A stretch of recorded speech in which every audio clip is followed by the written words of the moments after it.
Saat menjelang fajar, pasukan Parabellum melakukan serangan pertama mereka. Goburo menggunakan tangan kanan serba bisanya untuk menghancurkan penghalang. Setelah hancur, Arte menggunakan skillnya untuk menghalangi jalan keluar. Setelah itu Spellsei dan Dami menyerang mereka menggunakan sihir secara bertubi-tubi. Oguro juga memanggil pasukan tengkorak untuk membunuh pasukan musuh yang masih bisa bertahan. Meskipun pasukan manusia sudah digempur secara bertubi-tubi, ada beberapa prajurit yang mampu bertahan, terutama seorang kesatria wanita yang tidak lain adalah komandan mereka. Goburo pun mengaung untuk menyapanya. Kesatria wanita itu menyadari bahwa orc itulah yang memanggil pasukan tengkorak. Ia pun memerintahkan agar semua serangan difokuskan kepada orc tersebut. Dengan bantuan buff dari seorang penyihir, kesatria wanita itu menerobos pasukan tengkorak, dan langsung menerjangkan serangan ke arah orc tersebut. Namun apalah daya dia langsung terpental jauh setelah beradu serangan.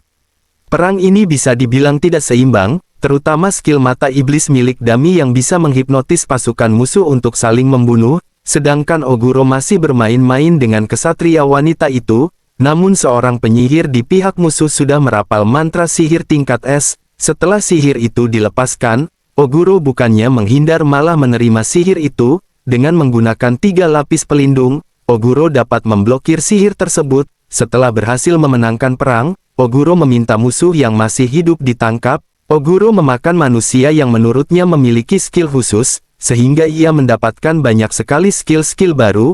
Keesokan harinya tetua elf datang berkunjung untuk membawa bayaran untuk perang pertama.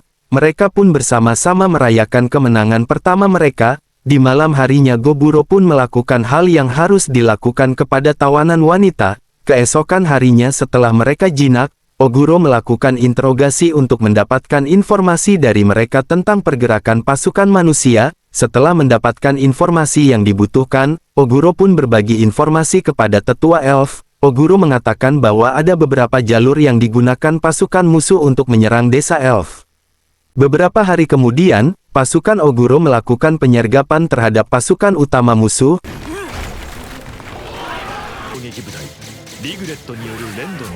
Pada awalnya berjalan lancar, namun komandan musuh kali ini cukup cerdik. Oguro pun meminta Orkichi untuk menangkap komandan musuh hidup-hidup. Dengan dibantu 3 hobgoblin, mereka mampu untuk mengacak-ngacak pertahanan musuh, namun komandan mereka sangat lihai dalam bertarung. Meskipun ujung-ujungnya ia tertangkap. Keesokan hari Oguro kembali melakukan interogasi. Kali ini ia mendapatkan informasi tentang awal mula dimulainya perang antara suku elf dan manusia. Di sebuah kerajaan terdapat seorang tuan putri yang memiliki penyakit yang sangat langka. Setelah mencari obatnya ke seluruh negeri, mereka pun mendapatkan informasi bahwa ada obat ajaib yang mampu menyembuhkan segala penyakit. Karena keserakahan manusia, perang pun terjadi. Keesokan harinya Oguro melakukan latihan perang dengan memanfaatkan tawanan yang ada. Pria berambut merah ini komplain karena ia bosan bertarung dengan skeleton. Ia pun menantang Oguro untuk berduel. Oguro pun menerima tantangannya. Ia memberikan sihir pelindung kepada pria tersebut karena jika tidak ia akan hancur jika menerima serangan Oguro secara langsung. Oguro terkesan kepadanya karena dia berani menantangnya tanpa senjata sekalipun. Setelah itu Orkichi juga tertarik untuk berduel dengannya. Mereka yang melihat duel itu mengakui kehebatannya. Saat istirahat makan siang, pria itu terkesan dengan tempat ini. Terdapat banyak ras yang berkumpul. Menurutnya tempat ini lebih baik daripada negaranya yang memandang kasta. Setelah itu ia bersumpah kepada Oguro untuk melayaninya, karena dia sudah muak dengan kerajaannya sendiri. Karena Oguro tidak melihat kebohongan dari matanya, ia pun melepaskan belenggu di lehernya dan menerimanya. Beberapa hari setelah itu, Oguro meminta agar para elf mengurus tawanan yang tidak memiliki potensi apapun.